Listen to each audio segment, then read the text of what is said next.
நாட்டின் இன்றைய வானிலை தொடர்பான தகவல்களை அறிந்து கொள்வதற்காக வானிலை அதிகாரி கே சூரியகுமாரனுடன் தொலைபேசி ஊடாக தொடர்பினை ஏற்படுத்துகின்றோம்.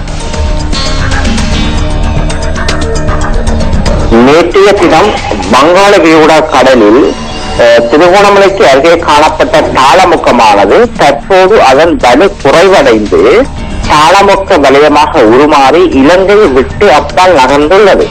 நாளை பிற்பகல் இந்திய தமிழ்நாட்டு கரையோரத்துக்கு நகரும் என்று எதிர்பார்க்கப்படுகின்றது. இதன் தாக்கத்தினால் நாட்டின் வட பிராந்தியங்களிலும் தென்மேற்கு கரையோர பிரதேசங்களிலும் மழை தொடரும். அதேபோல நாட்டில் சூழவுள்ள கடல் பிராந்தியங்களிலும் காற்று சற்று பலமானதாக வீசும். தற்போது காணப்பட்ட மழை கொண்ட காலநிலை வரும் நாட்களில் ஓரளவு குறைவடையும் என்று எதிர்பார்க்கப்படுகின்றது. இருந்த போதிலும் வடக்கு பிராந்தியத்திலும் தென்மேற்கு கரையோர மாவட்டங்கள் சிலவற்றிலும் இன்றும் மழை காணப்படும்.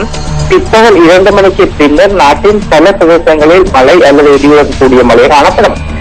கடற்பிராந்தியங்களை பொறுத்தவரையில் இந்த வங்காள விரிகுடா கடலில் காணப்பட்ட இந்த தாளமுக்கமானது வலு குறைந்த போதிலும் மன்னார் வளைகுடா மற்றும் வடக்கு கடற்பிராந்தியங்களில் மழை காணப்படுவதுடன் இதுவும் நாளை முதல் சற்று குறைவடையும் என்று எதிர்பார்க்கப்படுகின்றது.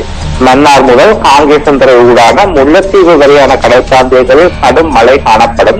ஏனைய கடற்பிராந்தியங்களில் இடையிடையே மழை அல்லது இடியுடன் கூடிய மழை காணப்படும். கடற்பிராந்தியங்களில் காற்றின் வேகமானது மணித்தாரத்துக்கு 30 கிலோமீட்டர் முதல் 40 கிலோமீட்டர் வரையான வேகத்தில் தென்மேற்கு பகுதியிலிருந்து காற்று வீசும்.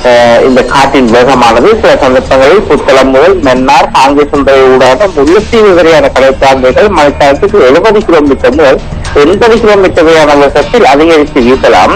எனவே இந்த மீனவர் சமூகம் மற்றும் கடற்சார் தொழிலாளர்கள் முக்கியமாக புத்தளம் முதல் மன்னார் காங்கேசந்துறை ஊடான முல்லைத்தீவு வரையான கடற்பிராந்தியங்களில் தமது கடல் நடவடிக்கையின் போது மிக மிக அவதானம் கேட்டுக் கொள்ளப்படுகின்றார்கள்.